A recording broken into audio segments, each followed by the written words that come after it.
Today on Travel Magazine, we visit the French Polynesian island of Bora Bora.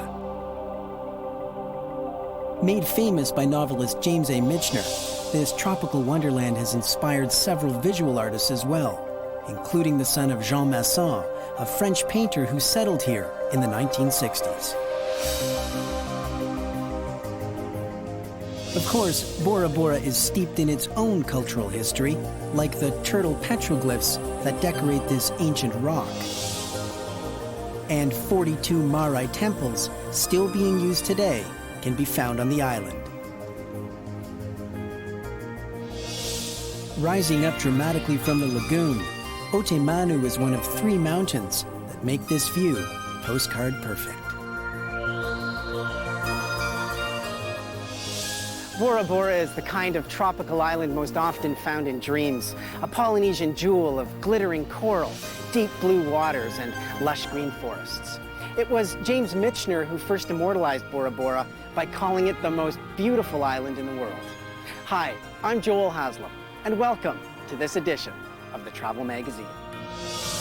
And I'm Leanne Cusack. Join us as we chart Bora Bora's stunning lagoons, enjoy its incredible views, and explore its rich history. Bora Bora is located in the middle of the South Pacific, 270 kilometers northwest of Tahiti. It's easy to see why this lagoon so inspired James Michener when he was stationed here as a young naval officer during the Second World War.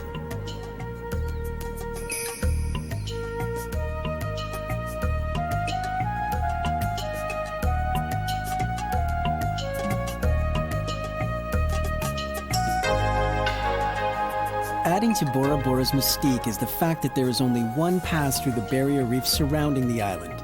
This made access to this paradise treacherous for early European explorers. Patrick, we've been using the word paradise to describe the islands we've been seeing. Right now it looks as though we're on the peak of paradise. This is spectacular. Where are we? Right now we are at the point of Ra'ititi. And then now down here you got the Matira Point, which is the south side of the island, which is very well known in old French Polynesia. A lot of the people who come to Bora Bora, they all go to the Matira Beach, which is down here, which is exactly south side of the island. And then all the hotels are located at the Matira Point. From an aesthetic point of view, we're seeing these beautiful white sand beaches, and why is it we see these multi-hued lagoons, these beautiful colors? All the different colors just depend on the depth, and then the light, and then the sand. But it's actually the depth. That's what makes the difference. These days, when you enter the harbor, you're as likely to encounter jet skiers as you are dolphins playfully racing ships into the lagoon. Once you get to the island, opportunities for fun and adventure abound. Hiking, cycling, off-road adventures, shopping, restaurants, world-class resorts, and panoramic views make Bora Bora one of the most popular tourist destinations of the French Polynesian Islands.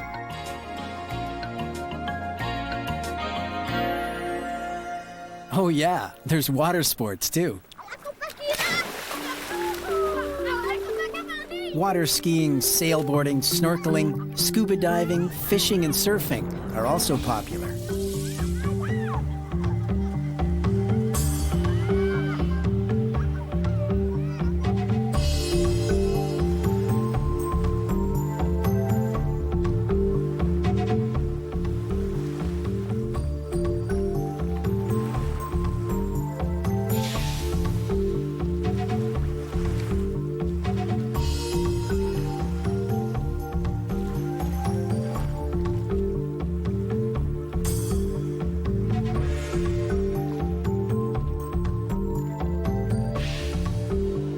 The sailing legacy here is a proud one. In fact, there is a monument in the village of Vaitape commemorating the first Frenchman to sail his yacht solo around the world. Alain Gerbeau completed his voyage in 1929, 6 years after he initially set sail. He first visited Bora Bora in 1926 and later spent 7 years here. Boats of every description can be rented on Bora Bora. Today, the island is also a popular destination for those with their own yachts, and it's not uncommon to see dozens of vessels dotting the lagoon during peak months.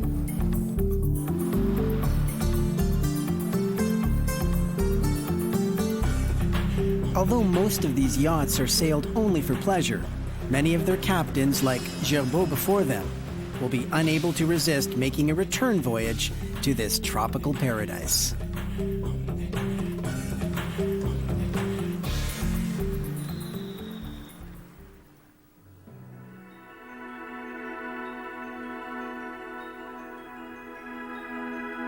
Back on land, an important part of Bora Bora's archaeological history is found in its ancient temples, known as marae. These outdoor places of worship belonged to specific families and were sometimes the sites of human sacrifice. At the time this marae was built, it's my family. Really? Which was?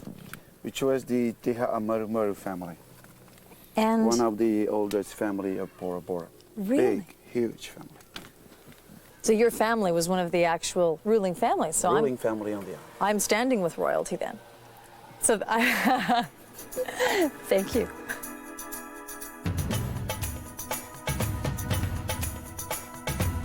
Right here, this is the marae called Aihautai, which is by the east side of Bora Bora. Why are maraes so important? Marae is very important. That's where you get all your power. When you own a marae, then you have power. If you don't own a marae, you don't have any power. And a lot of people are scared before to live next to a marae, because they used to do a lot of human sacrifice here, so they're always afraid of the ghost. Mm-hmm. But you're not. You're at peace with that. Since it's my family's temple, so I feel very comfortable. You said it's a spiritual place. Is it okay for us to be standing on it? Right now it is. Right now it is. Before, women are not allowed to be here. Only if you're from royalty.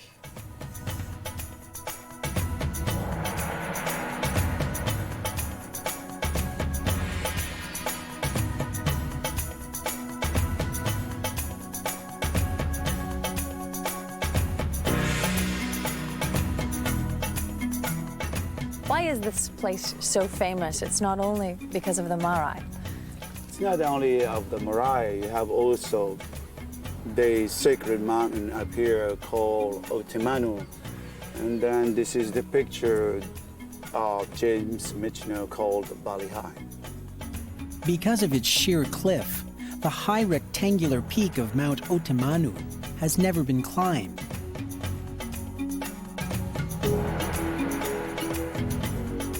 If you are determined to enjoy the view from the top, a helicopter can take you to the summit.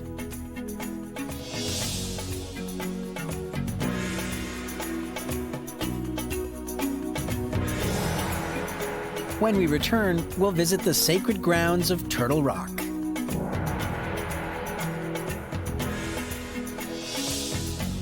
And we'll meet a second-generation artist at his studio. Stay tuned for more Travel Magazine.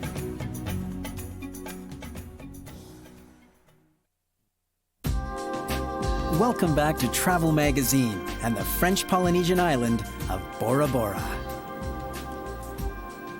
With its lush flora, near-perfect beaches, and shimmering multicolored lagoon, it's difficult to imagine the volcanic explosion that created Bora Bora millions of years ago.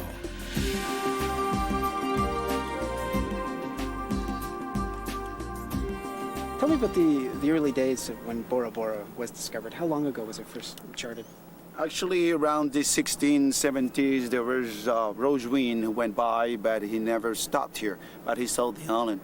And then around the 1760s, 1780, then you had Captain Cook, who came through the channel. And then there is only one break on the island, so it was difficult to find the entrance. So the entrance is to the western side of Bora Bora. And then he stopped outside, so the people of Bora Bora canoed out there and then got him through the channel. And then what happened upon his arrival? Was he welcomed here and did settlement begin? Or? Well, like in all the islands, the first thing they'll ask if he has a marae. That's what makes the power of a family. And then he said his marae or his temple is England. So then he was welcomed here as a king and also as a great visitor. And stayed how long? Actually, he didn't really stay very long because he has other islands to visit. Usually his destination, he was going to Tahiti. Then he has a lot to do there. Then he discovered also the breadfruit. That's what brought later on Captain Black with a big crew, and then they came in with a bounty to find the breadfruit trees. For you, is it wonderful to be associated with such a rich history and such a vibrant heritage? Oh, I've been always involved in a lot of the Polynesian culture and then history, so I'm happy to share it with other people too. Another resident who likes to share his culture and history is Emmanuel Masson. He is the son of Jean Masson, a French painter who, like many artists, left France for Tahiti. Emmanuel likes to experiment with different mediums, and what we see here, in addition to his canvases, are original hand-painted pareos. These are the sarong-like traditional attire of the Bora Borans.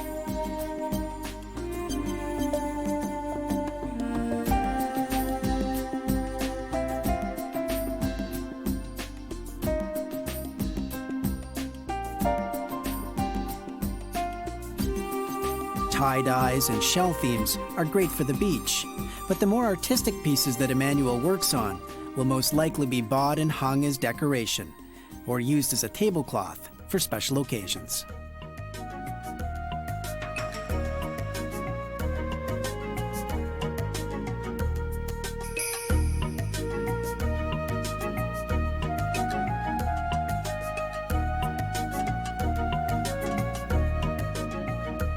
The young artist marks his design on the cloth with a glue-like substance and then fills in the colors with dye.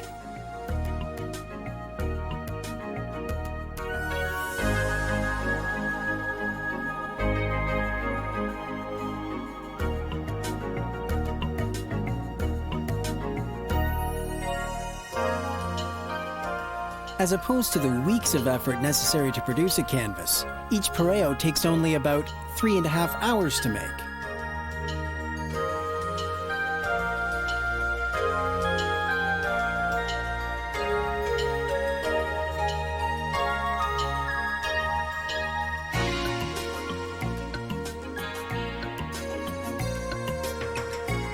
Emmanuel has created many different patterns for his colorful pareos, and the results are often stunning.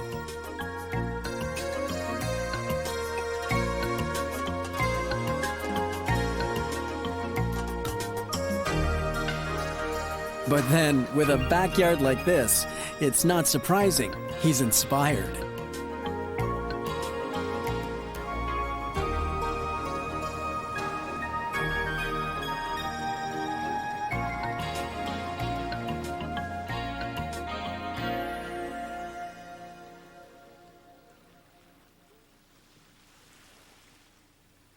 This is your lifelong home? Born and raised here. Yes. Island boy. What was that like growing up? What was it like growing up in this culture? 30 years ago, this is what we say, you catch the fish about 3 yards from the edge. And then 10 years later, you go further out. Then you go further out. But there's still a lot of fish till this been, which means there's been a lot of change.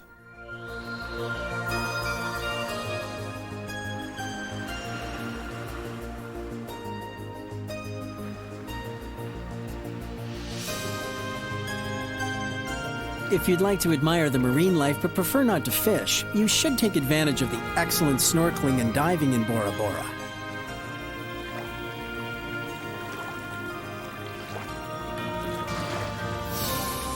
You can also go on excursions to feed stingrays. If you're feeling particularly adventurous, you can even swim with the sharks.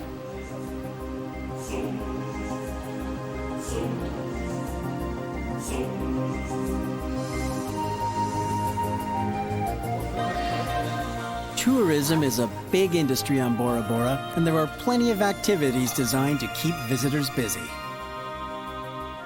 But you've got to admit that there's something to be said for kicking back on a hammock and taking in the sights with your feet up and an ice-cold coconut juice.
When Travel Magazine returns, we're off to Turtle Rock, where we'll see ancient petroglyphs.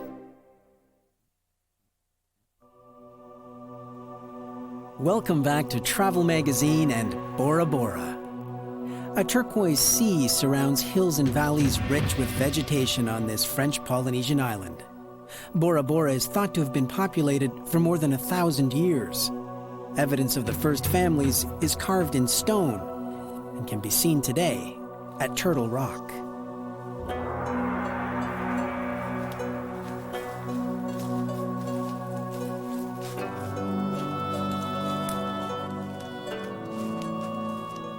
This turtle petroglyph here on this volcanic rock, this is where the first royalty family of Bora Bora settled. So they all came from the island of Raiatea, which is the first Hawaiian island, and then moved to Bora Bora, and then they settled right here. So they put their symbol on the volcanic rock, and then this has been about over 1,000 years old. And then that's what we call the family of the Ofai Honu. So that's what this means, the turtle petroglyph carved on the rock. And you can see also a crown here. Well, people on Bora Bora lived in the interior, inside the valley, because there is wells there. And then also there's a lot of wars between the islands.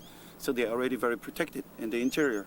So they can farm, then grow fruits and crops. And then there is the wells, so there's water there. And then only during the Second World War, then people started coming down by the water side. When the Americans came here during the Second World War, they built a lot of water storage. Bora Bora was a refueling base, because Bora Bora is halfway in between Australia and then California. The island is very easy to protect. There is only one way in and out. So they put a net to stop the submarines.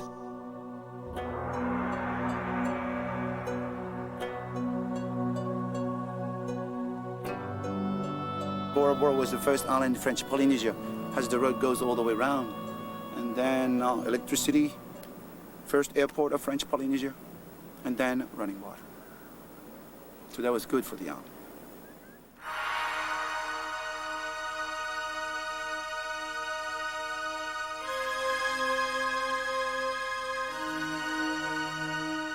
The 32-kilometer paved road built around the island during the war provides a convenient way to see more than just the beach during your stay on Bora Bora.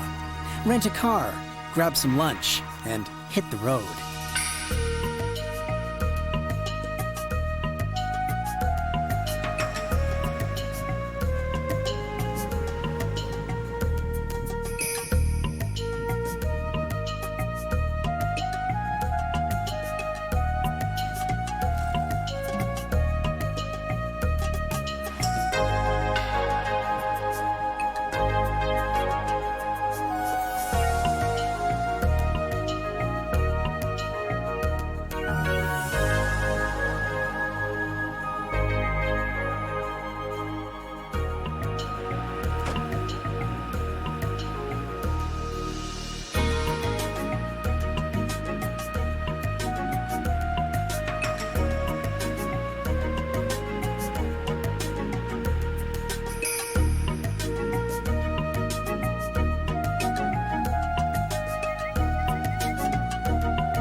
Of course, a walk on the beach is a great way to spend the afternoon.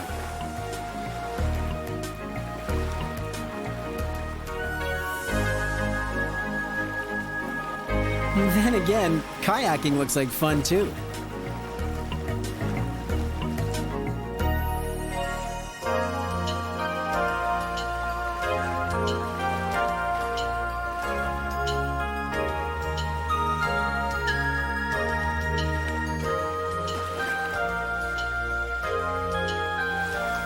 You're breathing differently.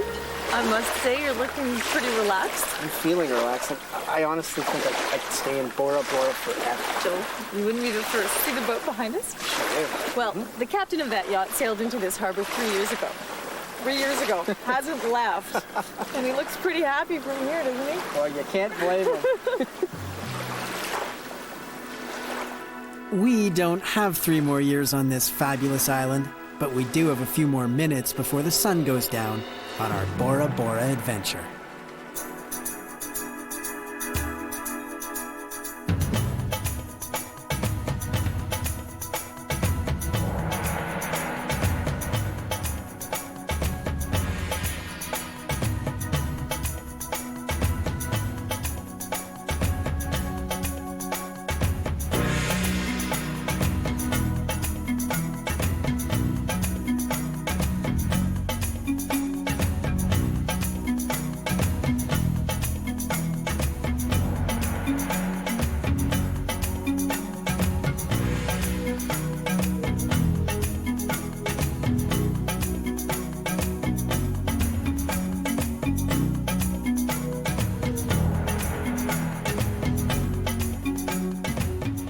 Sunset over the South Pacific. We've had a fabulous day exploring. Thank you for joining us. And it's time for us to say Nana from French Polynesia, which is goodbye.